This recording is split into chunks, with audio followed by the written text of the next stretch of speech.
الكريم أما بعد فأعوذ بالله من الشيطان الرجيم بسم الله الرحمن الرحيم تلك الدار الآخرة نجعلها للذين لا يريدون علوا في الأرض ولا فسادا والعاقبة للمتقين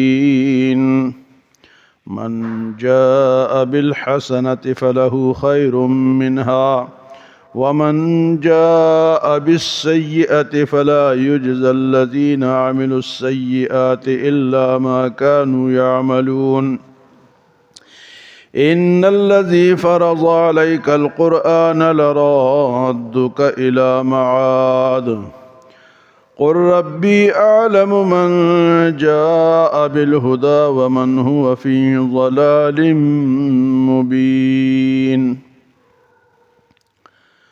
تلك الدار الآخرة نجعلها آخرت کے گھر کو ہم نے بنایا ہے ان لوگوں کے لیے للذین لا یریدون علوا فی الارض ولا فسادا آخرت کا گھر ہم نے ان لوگوں کے لیے بنایا ہے جو کہ زمین میں تکبر نہیں کرتے اور فساد نہیں کرتے۔ آخرت کا گھر ان لوگوں کے لیے والعاقبۃ للمتقین اور اللہ سے ڈرنے والوں کی آخرت ہے۔ اس سے پہلے تکبر والوں کا ذکر ہوا، قارون کے تکبر کا ذکر ہوا کہ اس نے اپنے مال کو اپنا کمایا سمجھا، اللہ کا احسان نہ سمجھا اور اس نے تکبر کیا، موسیٰ علیہ السلام کے مقابلے میں آیا، اللہ نے اس کو خزانوں سمیت زمین میں دھنسا دیا۔ تو آج اللہ پاک فرماتے کہ آخرت کا گھر کس کا ہوگا؟ تلک الدار الآخرۃ نجعلها للذین، آخرت کا گھر ہم نے ان لوگوں کے لیے بنایا ہے لا یریدون علوا فی الارض ولا فسادا، کہ وہ زمین میں تکبر نہیں کرتے اور نہ فساد کرتے۔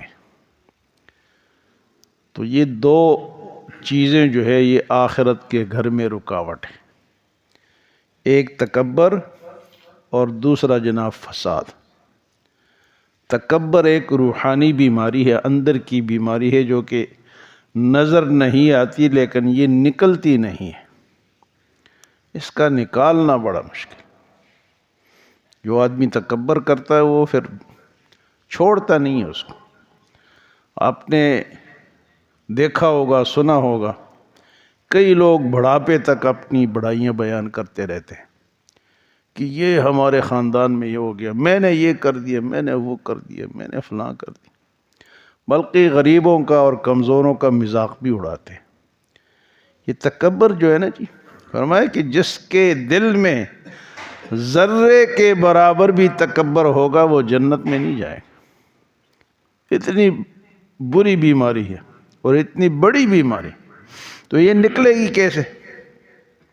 اللہ والوں کے پاس بیٹھ کے، اس طرح نیک مجلسوں میں بیٹھ کے، تربیت سے۔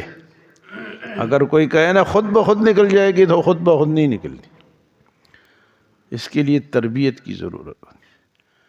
ہاں جی، من تواضع للہ رفعہ اللہ، جو اللہ کے لیے عاجزی اختیار ہے اللہ اس کو بلند کرتے ہیں۔ ومن تکبر للہ وضعہ اللہ، اور جو تکبر کرے گا اللہ کے سامنے اللہ اس کو ضائع کر دیتے، ختم کر دیتے، اس کی آخرت نہیں بنی۔ فرمایا کہ ایک تو تکبر سے بندہ بچے اور دوسرا جناب فساد سے بچے۔ فساد کیا ہے؟ دین کے خلاف جتنی بھی باتیں ہوں سب فساد ہے، گالم گلوچ، فضول گوئی، ہاں جی، فضول گپیں، بدعت، شرک، یہ سب فساد ہے۔ اور اسی طرح لگی لپٹی لوگوں میں باتیں پھیلانا، اس نے تمہارے خلاف یہ کر دیا، اس نے تمہارے خلاف یہ، اس نے یوں کر دیا، بس سارا دن اس کا یہی کام رہے۔ یہ فسادی لوگ ہوتے ہیں، یہ اللہ کو پسند نہیں ہے۔ فرمایا یہ دو بیماریاں جس میں ہوگی اس کی آخرت نہیں ہوگی۔ آخرت کس کی ہے؟ تلک الدار الآخرہ، آخرت کا جو گھر ہے، نجعلها بنایا ہے ہم نے اس کو للذین ان لوگوں کے لیے لا یریدون جو نہیں چاہتے ہیں علوا فی الارض زمین میں بڑائی، زمین میں تکبر، ولا فسادا اور نہ فساد چاہتے ہیں۔ اصلاح والے لوگ جو ہیں وہ اللہ کو پسند ہیں۔ اسلام جو ہے امن کا مذہب ہے، لڑائی جھگڑے کا مذہب نہیں ہے۔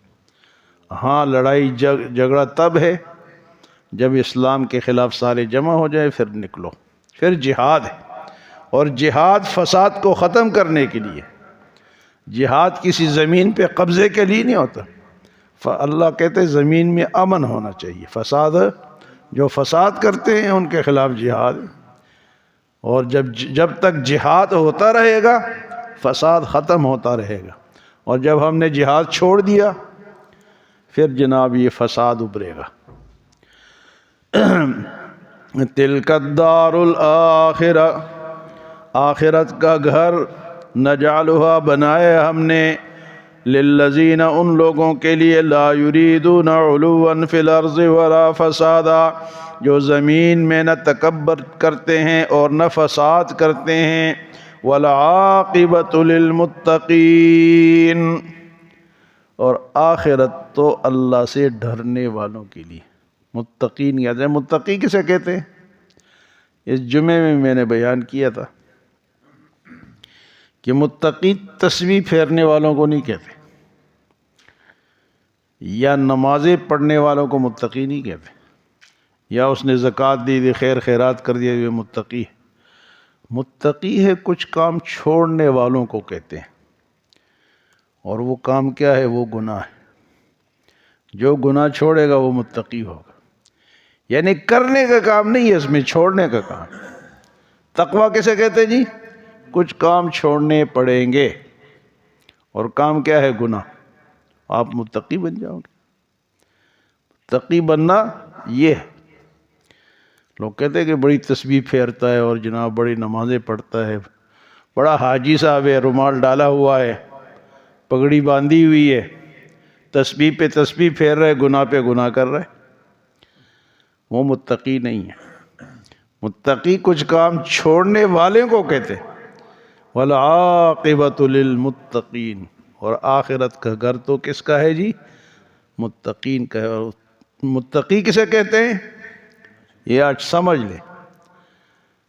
کہتے ہیں جی بڑا نمازی ہے اور جناب ادھر سے جا کے ملاوٹ کرتا ہے، ادھر سے جا کے جھوٹ بولتا ہے، ادھر سے دھوکہ دیتا ہے، ادھر سے نماز بھی پڑھتا ہے، تسبیح پھیر رہا ہے، ادھر سے عورتوں کو دیکھ رہا ہے۔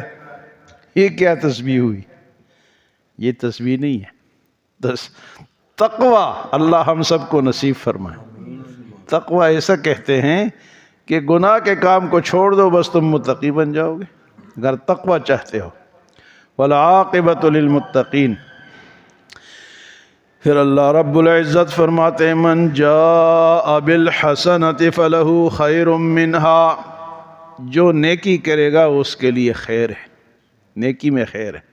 من جا، جو نیکی لایا وہ خیر لے کر آیا، برائی میں خیر نہیں ہے۔ اور اللہ کی ایسی مہربانی ہے کہ فرمائے کہ ایک نیکی کرو 10 اجر پاؤ، 10 اجر پاؤ، اور ایک جگہ آتا ہے کہ 700 گنا اجر پاؤ، اور اگر اور اس میں اخلاص ہو تو 7 لاکھ 7 ارب 7 کھرب بھی ہو سکتا ہے، جتنا اس میں اخلاص ہوگا۔ واللہ واسع علیم، اللہ کے پاس کیا کمی ہے۔ فرمایا کہ من جاء بالحسنۃ فلہ خیر منہا، چھوٹی چھوٹی نیکیاں جمع کرو، نیکی کبھی ضائع نہیں ہوتی۔ من جاء بالحسنۃ فلہ خیر منہا ومن جاء بالسیئۃ، اور جو برائی لے کر آیا فلا یجزی الذین عملوا السیئات الا ما كانوا یعملون، اس کو اسی کا بدلہ ملے گا جو اس نے کیا ہے. یعنی برائی اللہ بڑھا کے نہیں دیتے ہیں یا اس کو بڑھا کے نہیں لکھتے ہیں. نیکی کو تو بڑھا کے لکھتے ہیں. برائی ایک کیے تو ایک ہی کا وہ سزا ملے گی، 2 کیے تو 2 کی، 3 کیے تو 3 کی، 4 وہ اتنی ہی سزا ملے گی. یہ اللہ کی رحمت ہے، اللہ کی مہربانی ہے، اس کی رحمت ہے. ورنہ جس طرح نیکی کا کیریٹیریا ہے اسی طرح برائی کا بھی ہوتا. لیکن نہیں، فرمایا نیکی کرو اجر پاؤ، زیادہ پاؤ اور زیادہ پاؤ، اور اس میں اخلاص. تو نیکی کے لیے 3 باتیں ضروری ہیں. یہ ہمیشہ میں آپ کو کہتا ہوں، یہ آپ یاد کر لیں. نیکی کے لیے 3 باتیں شرط ہے. اگر 3 باتیں پائی جاتی ہے آپ کی نیکی قبول ہے. اگر 3 باتیں نہیں ہیں تو پھر لگے رہو، تھکتے رہو.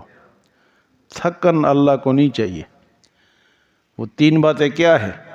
پہلی بات تو ہے کہ ایمان ہو. ہاں جی، ایمان کی جو ریکوائرمنٹ ہے وہ پوری ہو. ایک تو ہمارا ایمان ہے، یہ خود ساختہ ہے. ایک قرآن و سنت کا ایمان ہے. پوچھو کہ یہ کام ایمان کے خلاف تو نہیں ہے. تو ایمان ہو ایک بات. دوسری بات کیا ہے جی؟ کہ اس کام میں اخلاص ہو.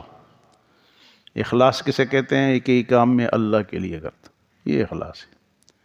ایمان، اخلاص، اور تیسری شرط کیا ہے جی؟ کہ وہ سنت کے مطابق صلی اللہ علیہ وسلم، حضور کے سنت کے مطابق. اگر آپ نے سنت کے خلاف ساری رات جاگ کر گزاری اور سنت کے خلاف کرتے رہے، بدعت میں مبتلا ہیں، سنت کے مقابلے میں بدعت ہوتی ہے، تو کوئی فائدہ نہیں ہوگا. 3 باتیں کیا ہے جی؟ یاد کریں. ایمان، اخلاص اور سنت. حضور صلی اللہ علیہ وسلم کی مہر ٹپا اوپر ہو کہ یہ حضور کی سنت ہے، وہ نور و نلا نور ہے. پھر 3 باتیں، ایمان، اخلاص اور سنت، یہ ہماری نیکی میں ہو تب نیکی قبول ہوگی. تو یہ کوئی اتنا کوئی مشکل کام نہیں ہے، سیکھنا پڑتا ہے. فرمایا من جاء بالحسنۃ فلہ خیر منہا، جو نیکی لے کر آئے گا اس کے لیے خیر ہے. ومن جاء بالسیئۃ، اور جو برائی لے کر آئے گا فلا یجزی الذین عملوا السیئات الا ما كانوا یعملون، بس اتنا ہی بدلہ اس کو اس برائی کا ملے گا جتنا اس نے کیا ہے. الا ما كانوا یعملون. اب ایک اور بات، اللہ یہاں یہ بات ختم ہو گئی. اب اگلی بات ہے حضور صلی اللہ علیہ وسلم کی ہجرت سے. اب آپ مکہ چھوڑ کے جا رہے، تو ایک مقام پہ آپ جا کے مکے کو دیکھا اور آپ نے فرمایا کہ میں مکے کو کبھی نہ چھوڑتا اگر یہ لوگ مجھے نہ نکالتے. جہاں بندہ پیدا ہوتا ہے نا، بچپن گزرتی ہے، زندگی گزرتی ہے، جوان ہوتا ہے، پھر نبوت بھی ادھر ہی ملی، تو آپ بڑے رنجیدہ تھے، رنجیدہ خاطر تھے. تو ایک مقام پہ جا کے آپ نے، اونچی جگہ تھی، وہاں سے آپ نے فرمایا کہ اہل مکہ اگر مجھے نہ نکالتے تو میں مکے کو کبھی نہ چھوڑتا. تو اللہ پاک نے فرمایا کہ میرے نبی اب پریشان نہ ہو، میں آپ کو واپس لے کر آؤں گا، میں آپ کو واپس لے کر آؤں گا.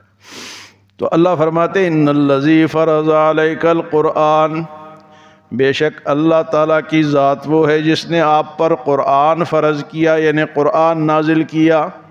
ان الذی فرض علیک القرآن لرادک الی معاد، اللہ آپ کو اس اپنی جگہ میں واپس لے کر آئے. اور واپس لائے. 10 سال گزرے تھے کہ مکہ فتح ہو گیا. فوجوں کے ساتھ آپ آئے، مکے میں داخل ہوئے، اور سارے کافر اپنے وہ بلوں میں گھس گئے. سارے سب دروازے بند کر، یہ کوئی بھاگ گیا، کسی نے کیا کیا. آپ فاتحانہ طور پر واپس آئے.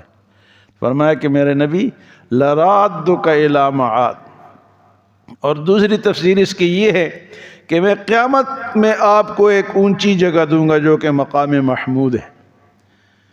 وہاں سب سے اونچی جگہ جو جنت میں ہوگی وہ مقام محمود ہے. اللہ فرماتے کہ میں آپ کو وہ جگہ دوں گا. اگر مکے سے آپ نکلے تو آپ وہاں اتنی اونچی جگہ پہ پہنچیں گے.